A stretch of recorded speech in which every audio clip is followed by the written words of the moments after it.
SSLC +2 പരീക്ഷകൾ നടത്താൻ പണമില്ല. എങ്ങനെ പണം വരും? ഖജനാവിലുള്ള പണമൊക്കെ എടുത്ത് മന്ത്രിമാർ ദൂർത്തടിച്ചു നടക്കുമ്പോൾ ഇങ്ങനെയുള്ള സാഹചര്യങ്ങൾ ഉണ്ടാകുമെന്ന് ആലോചിക്കേണ്ടിയിരുന്നു. ഇതുവരെ കേരളം കണ്ടിട്ടില്ലാത്ത രീതിയിലാണ് കാര്യങ്ങൾ മുന്നോട്ട് പോയിക്കൊണ്ടിരിക്കുന്നത്. അതുകൊണ്ട് തന്നെ SSLC +2 ക്ലാസുകളിലെ പരീക്ഷ നടത്താൻ പണമില്ലാത്ത സാഹചര്യത്തിൽ സ്കൂളുകളുടെ നിത്യചെലവിനുള്ള ഫണ്ട് ഉപയോഗിക്കാൻ വിദ്യാഭ്യാസ വകുപ്പ് ഉത്തരവിട്ടിരിക്കുകയാണ്. SSLC, IT പരീക്ഷ, ഹയർ സെക്കൻഡറി പരീക്ഷകൾക്ക് പണം കണ്ടെത്താനാണ് വിദ്യാഭ്യാസ വകുപ്പ് പുതിയ വഴി തേടിയത്. ഇനി പുതിയ നിരവധി വഴികൾ തേടേണ്ടി വരും.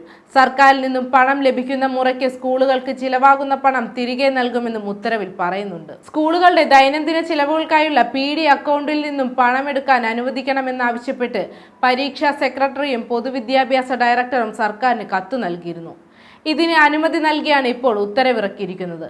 പണം ലഭിക്കുന്ന മുറയ്ക്ക് തിരികെ നിക്ഷേപിക്കണമെന്ന വ്യവസ്ഥയിലാണ് അനുമതി നൽകിയത്.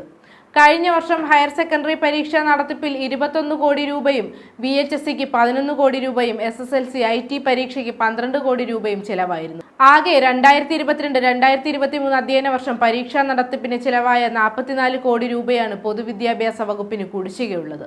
ഈ കുടിശ്ശിക നിലനിൽക്കെയാണ് പുതിയ നീക്കം. നേരത്തെ ഉത്തരപേപ്പർ അച്ചടിക്കുന്നതിനുള്ള സാമ്പത്തിക പ്രതിസന്ധി പരിഹരിക്കുന്നതിനായി നിരവധി യോഗങ്ങൾ ചേർന്നിരുന്നു. ഇതിനുശേഷമാണ് പ്രതിസന്ധി പരിഹരിച്ചത്. കുടിശ്ശികകൾ നിലനിൽക്കുമ്പോൾ യഥാസമയം അത് തീർപ്പാക്കാതെ വീണ്ടും കടമെടുക്കുന്ന സാഹചര്യമാണ് എല്ലാ മേഖലയിലും.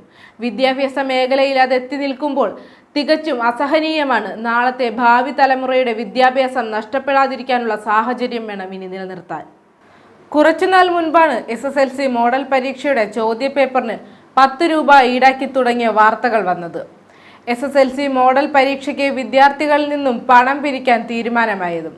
ഇത് സംബന്ധിച്ച് വിദ്യാഭ്യാസ വകുപ്പ് ഉത്തരവിറക്കിയിരുന്നു. കുട്ടികളിൽ നിന്നും ചോദ്യപേപ്പറിന് പണം ഈടാക്കാനുള്ള തീരുമാനത്തിനെതിരെ അന്ന് KSU രംഗത്തെത്തിയിരുന്നു. SC, ST, OEC വിദ്യാർത്ഥികൾ പണം അടയ്ക്കേണ്ടതില്ല. മറ്റുള്ള വിദ്യാർത്ഥികൾ ഹെഡ്മാസ്റ്റർ മുഖേന കൃത്യമായി തുക അടയ്ക്കണമെന്നും സർക്കുലറിൽ പറയുന്നുണ്ട്. വിദ്യാർത്ഥികളിൽ നിന്നും ശേഖരിക്കുന്ന തുകയിൽ നിന്നും ചോദ്യപേപ്പർ അച്ചടിക്കുന്ന വകയിൽ ചെലവാക്കുന്ന തുക ഒഴിച്ച് ബാക്കി വിദ്യാഭ്യാസ ഉപഡയറക്ടർ എന്ന പേരിൽ ഡിമാൻഡ് ഡ്രാഫ്റ്റാക്കി പൊതുവിദ്യാഭ്യാസ ഡയറക്ടറുടെ കാര്യാലയത്തിൽ എത്തിക്കണമെന്നും നിർദ്ദേശമുണ്ടായിരുന്നു. സർക്കുലർ ഇറങ്ങിയതിന് പിന്നാലെയാണ് പ്രതിഷേധങ്ങളും ഉയർന്നു വന്നത്. വിദ്യാർത്ഥികളുടെ പോക്കറ്റ് അടിക്കുന്ന സർക്കാർ നീക്കം തടയുമെന്നും KSU നേതാക്കൾ പറഞ്ഞതാണ്. ആ ഒരു സാഹചര്യം കഴിഞ്ഞു വരുമ്പോഴാണ് ഇപ്പോൾ ഇങ്ങനൊരു അവസ്ഥയും വന്നത്.